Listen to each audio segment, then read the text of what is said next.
द्वारिका लीला में श्री ठाकुर जी नित्य एक ही करवट से सोते हैं। एक दिन रुक्मणी जी ने कहा कि नाथ आप करवट क्यों नहीं लेते, मैंने बहुत दिनों से देखा है आप एक ही करवट से सोते हो, आप रात में जिस तरफ मुख करके सोते सुबह भी वहीं पाते हो, कोई पीड़ा है? आप कभी सीधे नहीं होते, कभी उस तरफ मुख नहीं करते, क्यों?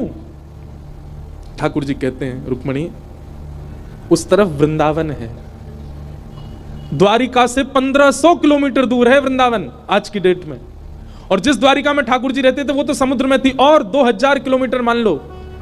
ठाकुर जी उस दिशा में चलते नहीं है, उस दिशा की ओर खड़े नहीं होते ज्यादा देर तक जिस दिशा में वृंदावन है। कितना विरह,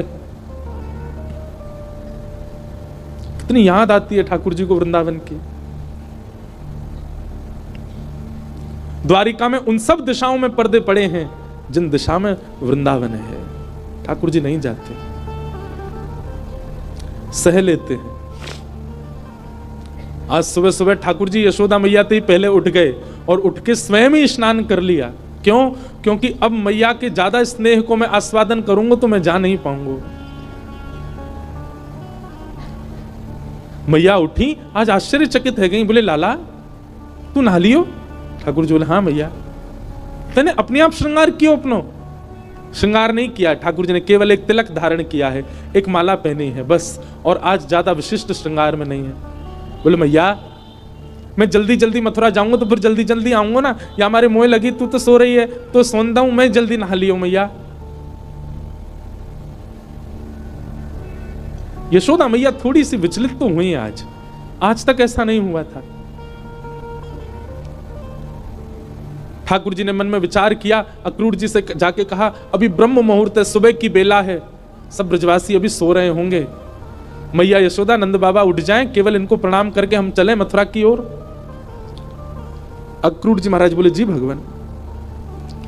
जैसे ही जाकर के द्वार खोला ठाकुर जी ने, असंख्य गोपियां, असंख्य ग्वाल, सब ब्रजवासी, गैया सब खड़े हैं वहीं पर, और द्वार खुलते ही किसी के मुख से स्वर नहीं निकल रहा पर नेत्रों से आंसू गिर रहे हैं। ठाकुर जी कह रहे हैं अरे तुम सबरे सोए ना, तुम सब गए ना? अरे भैया इतना उदास काहे को है रहे हो, इतना रुदन काहे को कर रहे हो? मैं आ जाऊंगा ना, परसों आ जाऊंगा ना, मैं 2 दिन की तो बात है, ऐसे निकल जाएंगे 2 दिन तो।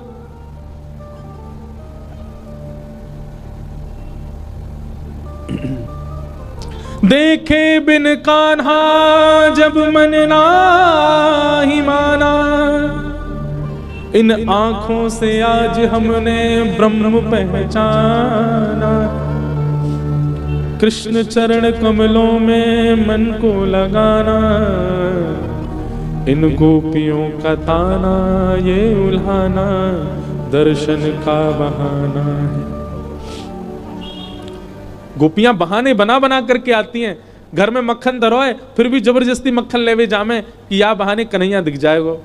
घर में गैया बंधी है, गोबर धरो है, पर गोबर लेवे के काजे जबरदस्ती नंद भवन में भीतर घुसे कि कन्हैया दिख जाएंगे। इन बहानों से श्री कृष्ण को नित्य देखने वाली गोपियां वो 2 दिन बिना कृष्ण के कैसे रहेंगी? भगवान के सखा मधुमंगल, श्री दामा, तन सुखा, मन सुखा, धन सुखा, सुबल, तोष सब एक कोने में बैठे। मधुमंगल आके बोले लाला तू जा तो 2 दिन को रहो, लेकिन तने एक बार भी विचार नहीं कियो ये श्री दामा ये सुबह उठते या को नियम है 11 वर्ष थे, भगवान के अधिकतर सखा सब ठाकुर जी से बड़े हैं उम्र में, हमारा नियम है 11 वर्ष थे, हम रोज सवेरे उठ करके आंख बंद करके पहले नंद भवन आमे, सबसे पहले 13 मुखमंडल देखें, वाके बाद जलपान करें लाला, तो देखे बगैर हमारे जल हलकते नीचे ना उतरे, और तू 2 दिन के काजे हमें छोड़ के जा रहा हो, हम कैसे जीवित रहेंगे? ठाकुर जी स्तब्ध हो रहे हैं, मौन हो रहे हैं, कहां समझाएं, अब शब्द नहीं है ठाकुर जी के पास। भगवान किशोरी जी के पास गए, चरणों में प्रणाम किया, राधे राधे।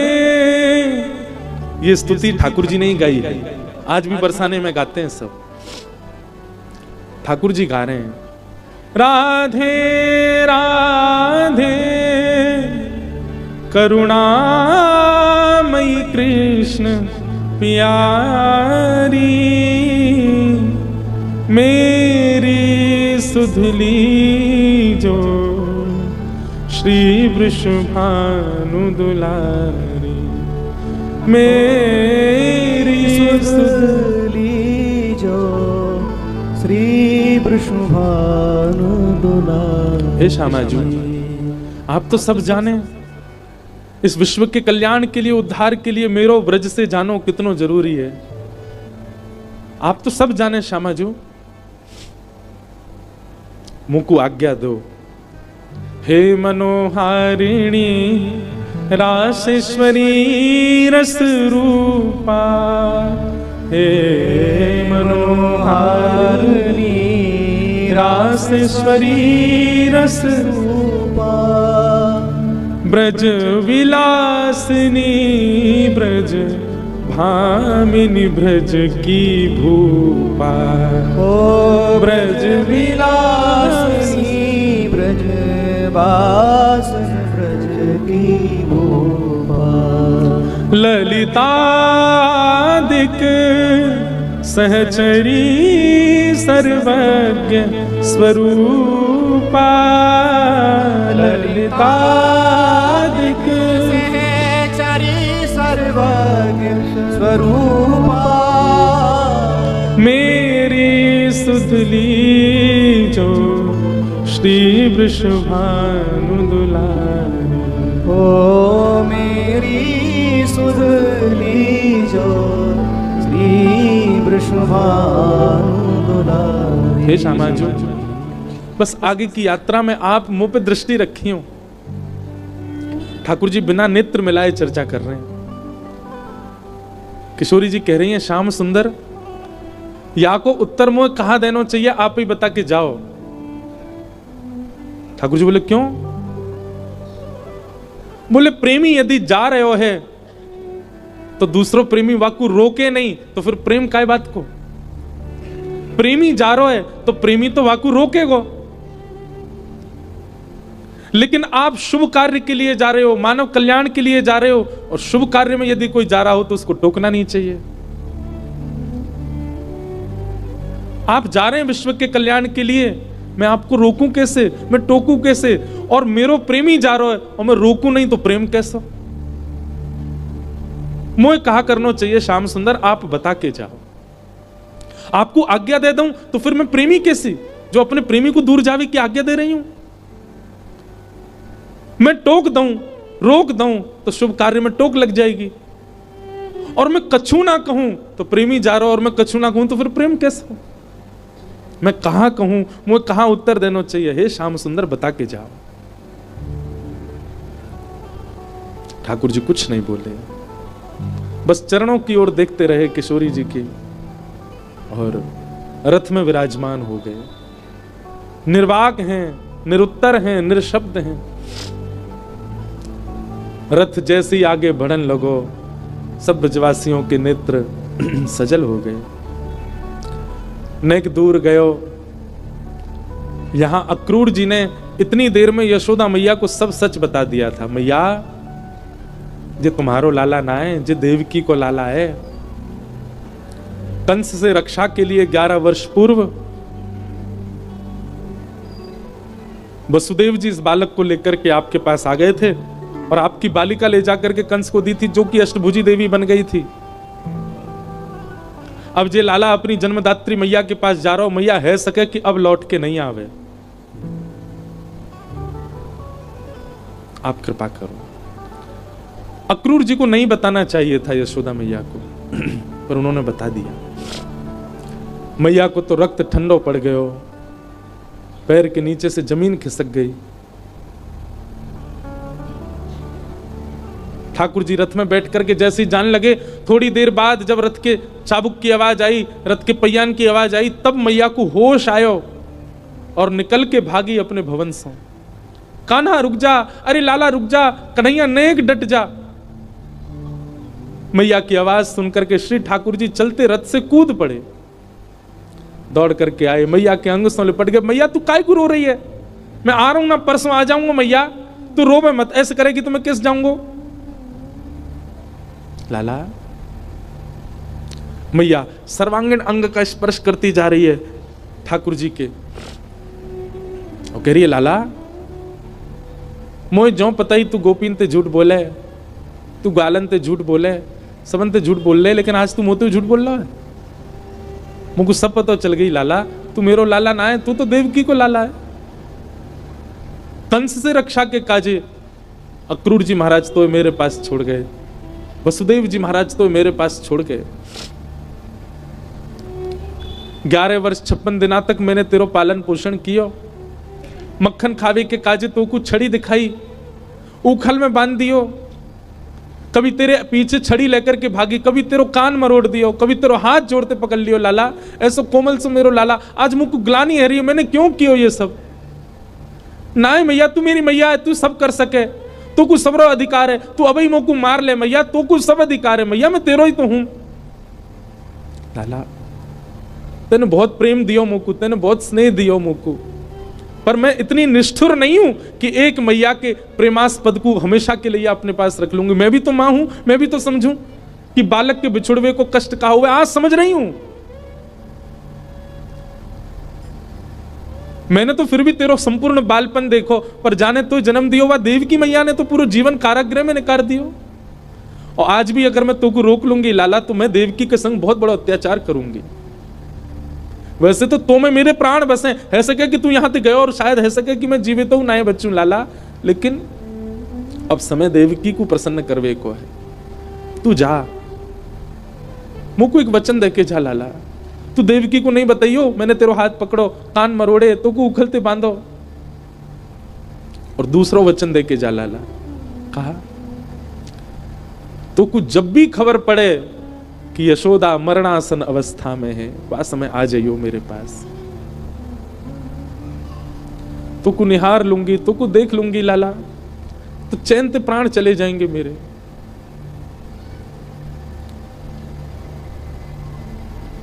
ठाकुर जी लिपट गए यशोदा मैया से,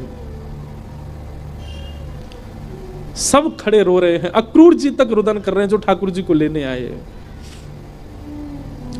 ठाकुर जी बोले मैया तू ब्रजवासी ने मत बताइयो ये बात, ये सब प्राण त्याग देंगे अपने, इन्हें तू यहीं रहने दियो कि मैं परसों आ जाऊंगा।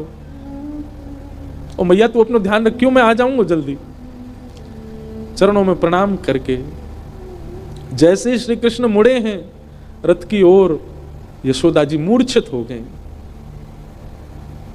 ठाकुर जी ने गोद में भर लिया, सब ब्रजवासियों से कहा मैया को संभालो। सब ब्रजवासी संभालने लगे। बार बार ठाकुर जी मन में विचार करें मैं नहीं जाऊं, पर ब्रह्मांड दिखाई देवे, त्रिलोकी दिखाई देवे, द्वारिका दिखाई देवे, जीव उद्धार दिखाई देवे, हम मानवन को कल्याण दिखाई देवे, गीता को उपदेश दिखाई देवे, महाभारत को युद्ध दिखाई देवे, अर्जुन पर कृपा दिखाई देवे। इन सब के आगे ब्रज का प्रेम तोलने का विषय नहीं है, पर अगर ये प्रेम को त्याग नहीं कियो तो वो सब नहीं है पाएगा। कलयुग में सब लोग प्रेम जानने वाले समझने वाले नहीं हैं, सब स्वार्थ से मेरी भक्ति करेंगे। ऐसे स्वार्थियों के लिए भी मुझे कुछ ज्ञान तो देना पड़ेगा। बंधु हमारे ब्रज के ब्रजवासी पता है क्या कहते हैं? कन्हैया की हिम्मत नहीं कि ब्रज छोड़ के चले जाएं, तो मानव कल्याण जीव उद्धार की बात जब ब्रजवासियों को पता चली कि कन्हैया के जावे ते जीव उद्धार होएगो, तो ब्रजवासी ने अपने अश्रु जल को संकल्प करके पूरे विश्व के कल्याण के लिए श्री कृष्ण रूपी हृदय को दान कर दियो। जैसे दान किया जाए अपनी बहुमूल्य वस्तु को, ऐसी ब्रजवासी ने अपने अश्रु जल को हाथ में लेकर के पूरे विश्व के कल्याण के लिए कि जाओ पूरा विश्व अपना कल्याण कर लो, इनकी वाणी सुन के, इनकी लीला सुन के, इनके वचन सुन करके सब लोग तृप्त है जाओ, वैकुंठ और स्वर्ग के गामी बन जाओ। वैसे तो हमारे प्राण बसे इनमें, पर इनके जावे से यदि सबको कल्याण है जाए तो हम सब इनको भेज नहीं रहे हैं, इनको दान कर रहे हैं आप सबन के उद्धार के लिए। ब्रजवासियों ने दान किया है श्री कृष्ण का विश्व को, नहीं तो कृष्ण हिल नहीं सकते वृंदावन से बिना ब्रजवासियों की इच्छा से।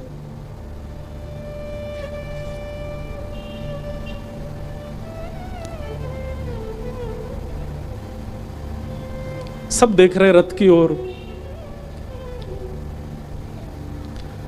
मधुमंगल श्रीदामा चर्चा कर रहे हैं, बोले सुन देखियो लाला अभी आवेगो वापस, वो हमारे बिना रह ही ना पावेगो। इतनो स्नेह इतनो प्रेम जो वाकू दे दियो, जा ही ना पावेगो। मधुमंगल बोलो श्रीदामा पर ये जा रो है, ये आना रो लौट के। आज हमें लाला पे संशय ना है रो, हमें अपने प्रेम पे संशय है रो कि क्यों ना आ रो जी लौट के। रथ दिखता रहा खड़े रहे, ध्वजा दिखती रही खड़े रहे, और जैसे ही रथ दिखना बंद हुआ, ध्वजा दिखनी बंद हुई, नहीं आए ठाकुर जी लौट के। असंख्य ब्रजवासी वहीं मूर्छित हो गए ठाकुर जी को बिना देखे।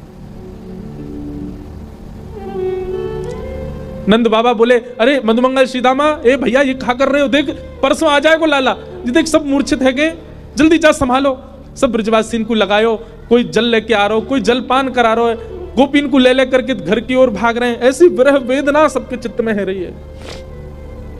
अरे केवल मानवों की बात नहीं है, गौशाला में बंदी 9 लाख से अधिक गैया, वो उनके बछड़ा भी दूध नहीं पी रहे हैं आज, उनकी बच्चियां भी आज दूध नहीं पी रही है।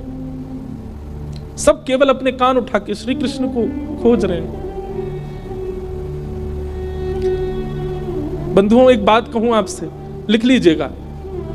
बद्रीनाथ आपको मुक्ति दे सकता है, जगन्नाथ आपको महाप्रसाद देंगे, द्वारिका आपको सुख देगा, रामेश्वरम आपको पुण्य देगा, वृंदावन केवल विरह दे सकता है।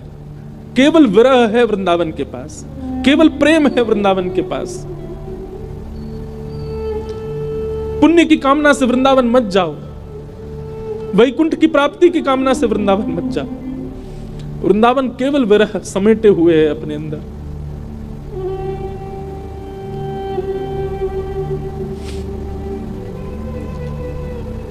हमारे ब्रज में कहते हैं, वृंदावनम परित्यज्य पाद मेकम न गच्छति। श्री ठाकुर जी वृंदावन छोड़ के एक पग भी बाहर नहीं रखते। तन गया है ठाकुर जी का द्वारिका मथुरा, आत्मा तो आज भी वृंदावन में ही है, प्राण तो अभी भी वृंदावन में ही है श्री ठाकुर जी के। वो कभी नहीं जा सकते वृंदावन छोड़ करके। क्यों ब्रजवासियों के प्राण नहीं निकल गए कृष्ण विरह में? क्योंकि अब स्थूल रूप से भले ही कृष्ण नहीं दिख रहे हैं, सबके अंतस्थ में श्री कृष्ण बैठ गए हैं। गोपियां नेत्र बंद करके अपने अंतस्थ में ही अनुभव कर रही हैं। ऐसा लगता है कृष्ण छू रहे हैं, पर आंख खोल के देखती हैं तो है नहीं। ये अनुभव ब्रजवासियों को जीवित रखता है, प्रत्यक्ष में वो स्थिति नहीं है।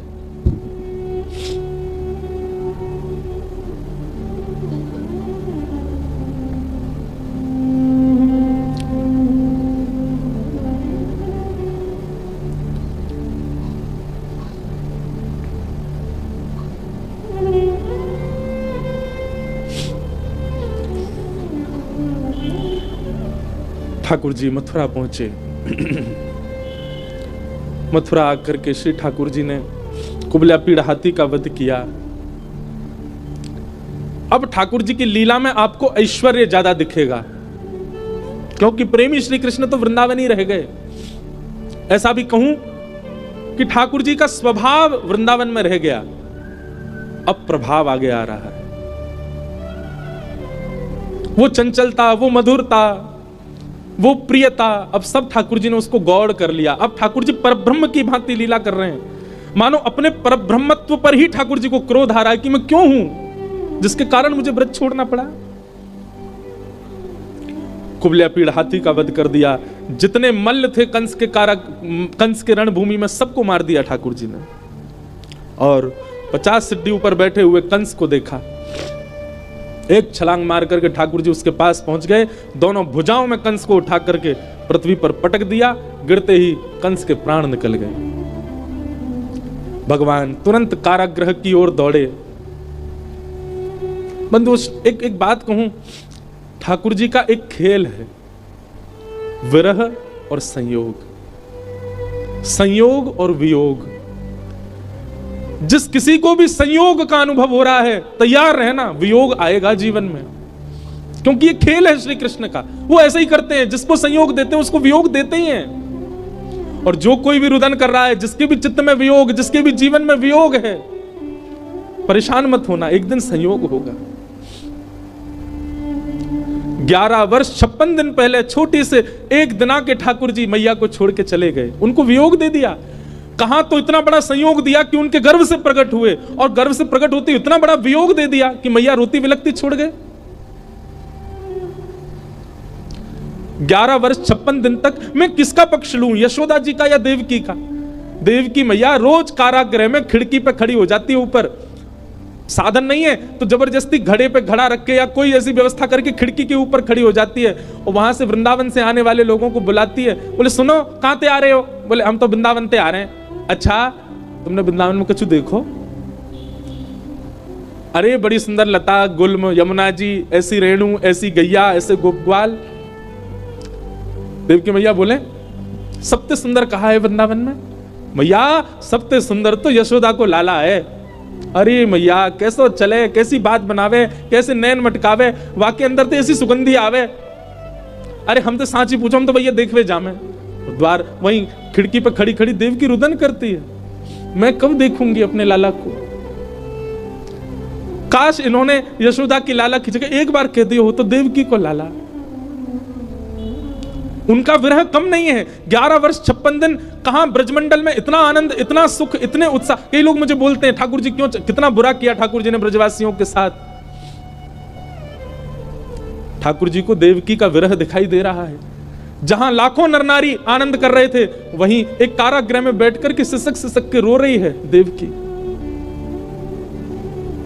पता चला जब देवकी को कि मेरे लाला ने गिरिराज जी उठाए हैं, 7 दिन तक अन्न जल नहीं पाया, केवल जल पी करके व्रत कर रही है कि मेरे लाला स्वस्थ रहे, मेरे लाला को कोई पीड़ा नहीं हो। जैसी पता चलती कोई राक्षस वृंदावन चलो गए है, देवी की मैया उसी समय तप में बैठ जाती। हे विधाता आप जैसे कहेंगे वैसे जीवन जीऊंगी, पूरी युवावस्था मैंने जेल में निकाल दी, बस मेरे लाला को स्वस्थ रखी हूं, प्रसन्न रखी। आज 11 वर्ष 56 दिन बाद उस कारागृह में चंदन की सुगंधी आ रही है। उस कारागृह की ओर एक प्रकाश आ रहा है। जैसे देवकी मैया ने कारागृह के द्वार से झांक करके देखा, श्याम वर्ण है, मधुर कटाक्ष नेत्र हैं, अद्भुत अधरामृत है, घुंघराले केश हैं, सुंदर पटका डाले हैं श्री ठाकुर जी, त्रिभंग लली श्याम सुंदर, टेढ़ी सी चाल चलते हुए आ रहे हैं मैया की ओर। जैसे ही मैया ने देखा, देखते ही मैया तो न्योछावर हो गई लाला पे। मेरो कन्हैया आ गयो, मेरो लाला आ गयो। जेल के भीतर ही नृत्य करने लगी। ठाकुर जी दौड़े मैया के पास, ताला खोल के भीतर प्रवेश किया, मैया ने अपने अंक में भर लिया। 2 बार मूर्छित हो गई देवकी ठाकुर जी को अंक में भर के। ठाकुर जी ने बहुत स्नेह किया। मैया ने लाला को हाथ पकड़ लिया और पकड़ करके बोली, लाला अब तू नहीं जाएगा मुझे छोड़ के, कहीं नहीं जाएगा, कभी नहीं जाएगा, वचन दे मुझको, नहीं तो प्राण त्याग दूंगी। ठाकुर जी के चित्त में यशोदा का भी स्मरण होता है। देवकी मैया, मैया मैं तो वचन दे रहा हूं, अब नहीं जाऊंगा, अब तेरे पास आ गया, तेरे पास ही रहूंगा मैं। श्री कृष्ण का विरह कौन सुनाता है? श्री कृष्ण का विरह कौन गाता है? उनकी वेदना कौन समझ पाता है?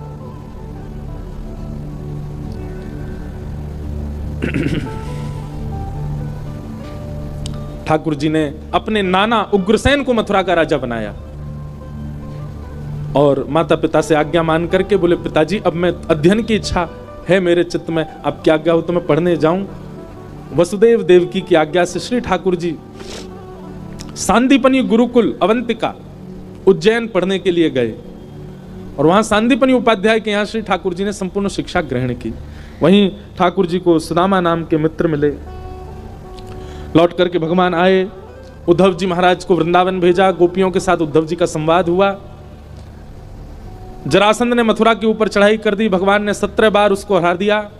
18वीं बार जैसी चढ़ाई की, भगवान रण छोड़ करके भाग गए। बोलो रण छोड़ रहा है भगवान की। रण छोड़ करके ठाकुर जी विश्वकर्मा को आज्ञा कर दी, एक नई नगरी का निर्माण करो, और समुद्र के बीचों बीच स्वर्ण की नगरी बनी जिसका नाम पड़ा द्वारिका। द्वारिका के राजा भी पुनः उग्रसेन बनाए गए। भगवान प्रधानमंत्री हैं, परंतु पूरी द्वारिका ठाकुर जी को ही राजा मानती है। इसीलिए राजाधिराज गौ ब्राह्मण प्रतिपालक वसुदेव नंदन देवकी नंदन मथुराधिपति श्री कृष्ण चंद्र भगवान, ये भगवान का नाम हो गया है। क्या नाम है, राजाधिराज गौ ब्राह्मण प्रतिपालक यदुवंश शिरोमणि वसुदेव देव की नंदन द्वारिकाधीश श्री कृष्णचंद्र भगवान। भगवान को अच्छा नहीं लगता जब कहीं निकलते हैं, इतनी जोर जोर से चिल्ला के लोग ये बात कहते हैं। ठाकुर जी मन ही मन सोचते हैं कोई एक बार कह दो नंद जी को लाला, कोई एक बार कह दो ब्रज को कन्हैया, कोई एक बार कह दो गैयान को गोपाल, कोई एक बार कह दो गोविंद। लेकिन सब यहां बड़ा बड़ा नाम लेते हैं ठाकुर जी का। कुछ दिन बाद बलराम जी का विवाह रेवत राजा की पुत्री रेवती के साथ में हुआ। भगवान के विवाह का समय आया। नारद जी महाराज ने कौंडन्यपुर के राजा भीष्मक की पुत्री रुक्मणी जी का प्रस्ताव दिया। रुक्मणी जी ठाकुर जी की कथा सुन सुन करके उनसे प्रेम करने लगी। रुक्मणी जी ने एक पत्र लिखा, पत्र भगवान को भेजा। श्रुत्वा गुणान भुवन सुंदर शृण्वतां ते निर्विश्य कर्ण विवरै हरतोंगतापम। हे नाथ, मैंने आपको देखा नहीं है, केवल सुना है। जब से सुना है तब से आपको पति रूप में मान लिया, आप आकर के मेरा वर्ण करो। भगवान ने रुक्मणी जी का जाकर के वर्ण किया। अपने रुक्मणी जी के भाई रुक्मी के साथ भगवान की थोड़ी नोक झोंक भी हुई और भगवान का प्रथम विवाह रुक्मणी जी के साथ सुसंपन्न हुआ। रुक्मणी के पश्चात भगवान का द्वितीय विवाह जाम्बवती, तृतीय विवाह सत्यभामा और चौथा विवाह हमारी ब्रज की रस रानी श्री यमुना जी के साथ हुआ। बोलो श्याम सुंदर श्री यमुने महारानी की। भगवान के जो विवाह हैं, अष्ट प्रमुख विवाह पृथ्वी के पंच तत्व और मानव के भीतर के 4 तत्व हैं। पृथ्वी के 5 तत्व कौन कौन से हैं? पृथ्वी, अग्नि, जल, वायु, आकाश। और मानव के भीतर के 4 तत्व कौन से? मन, बुद्धि, चित्त और अहंकार। इनमें से चित्त तत्व जो है मानव के भीतर वो साक्षात परमात्मा है, तो बचे 3।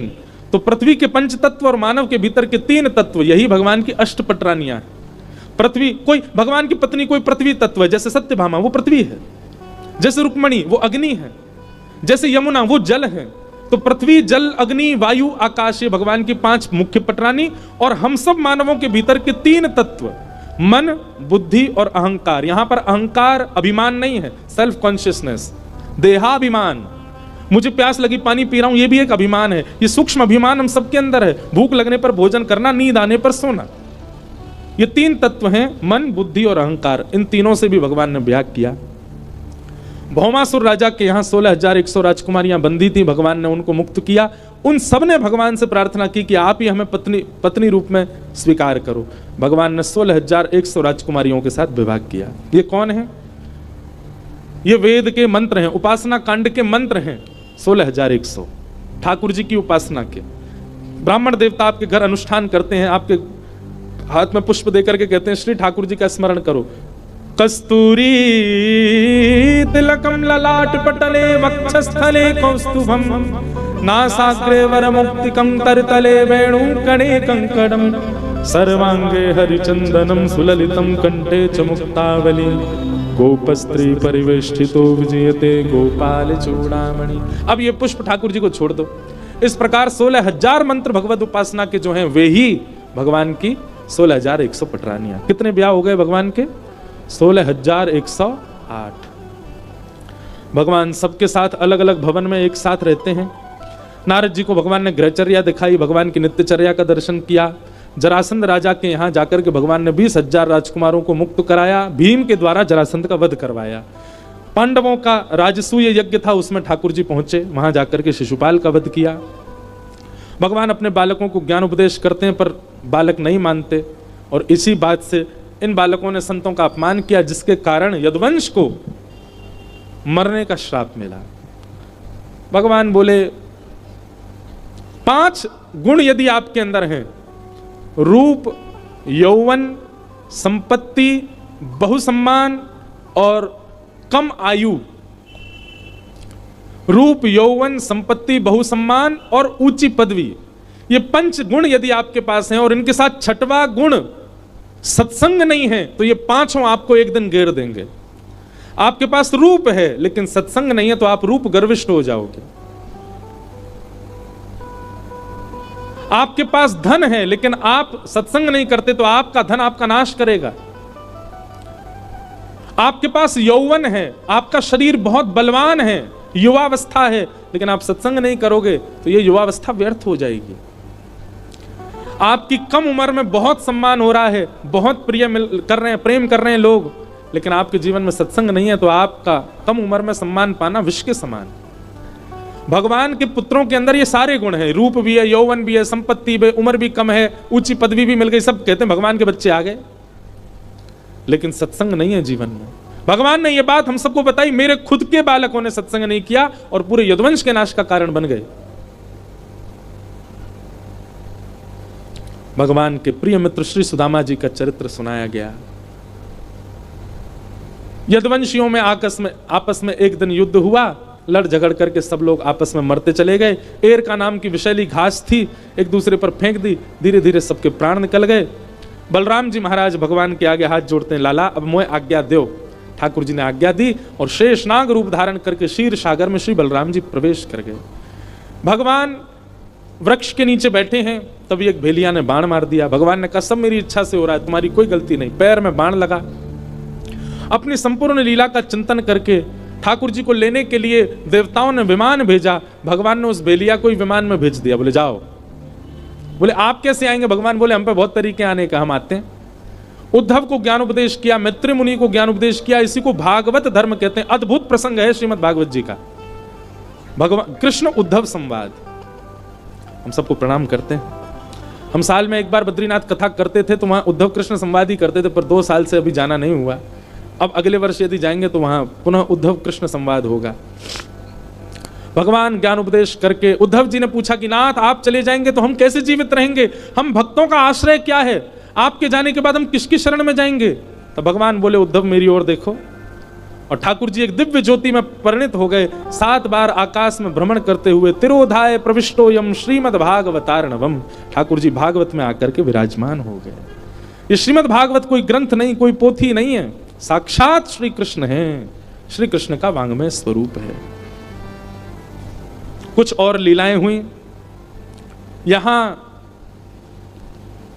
अर्जुन ने जाकर के सबको बता दिया, भगवान लीला पूरी करके चले गए। पांडव परीक्षित को राज्य गद्दी पर बिठा के स्वर्गारोहण को चले गए। परीक्षित जी महाराज बड़े हुए, एक अपराध संत का बना, ब्राह्मण ने श्राप दे दिया। 7 दिन तक उन्होंने शुकाचार्य जी से कथा सुनी। आज 7वां दिन है। सुखदेव जी महाराज कहते हैं परीक्षित तुमने 7 दिन तक कथा सुनी, आज कथा का विश्राम है। तक्षक सर्प आकर के तुमको डसेगा, बताओ तुम्हारे मन में क्या चल रहा है? श्री परीक्षित जी महाराज कहते हैं भगवान मृत्यु देह की होती है, आत्मा की नहीं होती। ये कथा सुनकर के, नियम करके, अनुष्ठान करके, ठाकुर जी से प्रेम लक्षणा भक्ति करके शरीर तो व्यक्ति यहीं छोड़ देता है, उसकी आत्मा परमात्मा में विलीन हो जाती है। आपकी कथा से भी मैं अब इस बोध से अवगत हो गया हूं कि तक्षक सर्प शरीर को डसेगा, शरीर तो यहीं रह जाना है, आज नहीं तो कल। आज आकर के डसेगा तो आज ही रह जाएगा, पर मेरी आत्मा आपकी कथा के द्वारा इतनी प्रसन्न हो चुकी है, इतनी ज्ञान युक्त हो चुकी है कि वो मुक्त होकर के भगवत धाम को प्रस्थान कर जाएगी। त्वम तु राजन मरिष्येति पशु बुद्धिम इमाम जहि। मैं मरूंगा, ये एक पशु बुद्धि है, तन मरता है, मैं नहीं मरता, मैं तो एक आत्मा हूं। अगर कर्म बचे होंगे तो दूसरा जन्म ले लूंगा, और कर्म निवृत्त हो गया होगा तो भगवत प्राप्ति कर लूंगा। इस प्रकार भगवान सुखदेव जी की कथा सुनकर के परीक्षित मुक्त हो गए। सुखदेव जी उठ करके वहां से प्रस्थान कर गए। बोलो सुखदेव जी महाराज की। सुखदेव जी व्यास मंच छोड़ करके वन की ओर प्रस्थान कर गए। तक्षक सर्प ने आकर के स्पर्श किया, राजा परीक्षित का देह जल गया और उनकी आत्मा दिव्य आत्मा हो गई, और विमान में आरूढ़ होकर सबको दिखते हुए, सबको दर्शन देते हुए श्री परीक्षित जी महाराज भगवत धाम को प्रस्थान कर गए। बोलो भागवत महापुराण की जय। यहाँ पर और भी कई प्रसंग हैं, सबको हम प्रणाम करते हैं। मार्कंडेय ऋषि ने प्रलय का दर्शन आदि किया, सबको हम वंदन करते हुए श्रीमद् भागवत जी का अंतिम श्लोक सब लोग मेरे साथ 3 बार दोहराएंगे।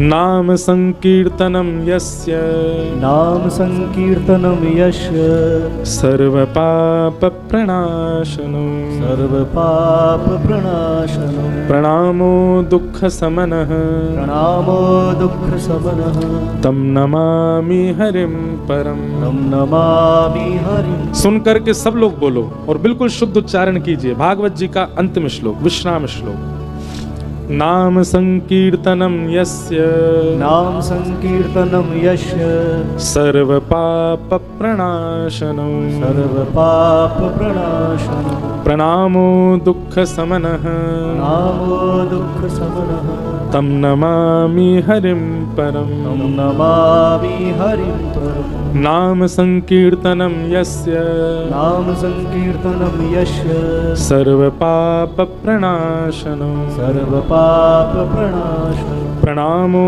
दुःख समनः नामो दुःख समनः तम नमामि हरिं परम तं नमामि हरिं परम् नाम संकीर्तनम यस्य सर्व पाप प्रणाशनो प्रणामो दुःख समनस्तम नमामि हरिम परम। जिन भगवान का नाम इतनी सामर्थ्य रखता है कि उस नाम का आश्रय लेने वाला अपने समस्त प्रकार के पापों से मुक्त होता चला जाता है, ऐसे प्रभु श्री नाम के आश्रय को हम बारंबार प्रणाम करते हैं। बंधुओं, हापुड़ की ये कथा आज विश्राम हो रही है। आप सब लोग खूब भक्ति में आगे बढ़ो, खूब वृंदावन से प्रेम करो। जीवन में कभी ऐसा कुछ नहीं करना जिससे ठाकुर जी नाराज हो जाएं। और तो रूठें भले रूठें, पर तुम मत रूठो मालाधारी। भैया रूठ जाएं, दीदी रूठ जाएं, पिताजी रूठ जाएं, मैया रूठ जाए, पति रूठ जाए, बच्चे रूठ जाएं, ठीक है चलेगा, संसार रूठ जाए, पर हमारे श्याम सुंदर नहीं रूठें। ऐसी कोई क्रिया हमसे ना बने, इसका ध्यान रखना। आज तक यदि बनी है तो अब ना बने, ऐसा संकल्प ले लो। खूब कथा सुनो। हम पुनः बहुत जल्दी आप सबके मध्य में आएंगे। इन 7 दिनों में हमारी वाणी से कोई अपराध बना हो, हमने किसी को कुछ ऐसा कह दिया हो जिससे उसको बुरा लगा हो, हमारी कोई बात अच्छी ना लगी हो, आप सब लोग क्षमा करिएगा। हमारे पूज्य भगवत धाम वाले पूज्य बड़े महाराज जी, छोटे महाराज जी, बस यही प्रार्थना है गंगा मैया से, ऐसे ही महाराज जी हमको प्रेम करते रहें, बुलाते रहें, हम भी आते रहें। आप सब हापुड़ वासियों को जय श्री कृष्ण, जय सिया राम, जय श्री राम। एक भाव गा करके आज की कथा को विश्राम करते हैं। हो बाला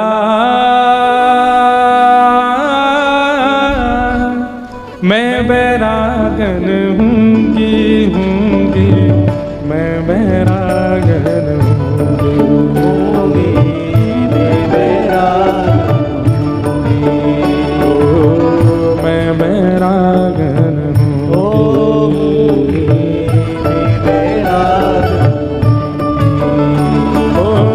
जिन भेषा मारो सावरी जय, जिन भेषा मारो सावरी जय। कुछ जलने की सी दुर्गंध क्यों आ रही है? जिन भेषा मारो सावरी जय, जिन भेषा मेरो सावरी। अब जीवन कैसा करना है? हमारा जीवन ऐसा ही बनाना है जिससे ठाकुर जी रीझे। जिन भेषा राधा रमण जूरी जय, जिन भेषा राधा रमण जूरी, ओ जिन भेषा राधा वल्लभ जूरी जय, जिन भेषा राधा वल्लभ जूरी, मैं सो ही भेष धरूंगी, हाँ मैं तो सो ही भेष धरूंगी, ओ मैं तो सो ही भेष धरूंगी, हो मैं तो सो ही भेष धरूंगी। देखो, हमने तो कथा जा हमारी जल्दी पूरी करी, 12:30 बजे हमारा हेलीकॉप्टर लेके जाएगा, वो 1 बजे आएगा। अब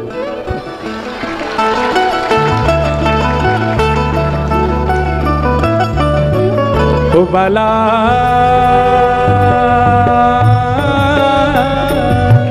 मैं बैरागन हूँगी, मैं बैरागन हूँगी, सब लोग गाओ। प्राण हमारा वहाँ बसत है, प्राण हमारा वहाँ बसत है, प्राण हमारा वहाँ बसत है, प्राण हमारा वहाँ बसत है। ओ यहाँ तो खाली को, यहाँ तो खाली को। हापुड़ में तो आप सबका तन घूमता है, मन तो श्री वृंदावन में ही है, सबन तो प्राण तो सबके वृंदावन में ही बस रहे हैं। मात पिता परिवार सोई है, मात पिता परिवार सुनी है। हाँ मात पिता परिवार सुनी है। मात पिता परिवार सुनी है। कहिए तिनका तोड़ भला, कहिए तिनका तो हाँ भला कहिए तिनका तो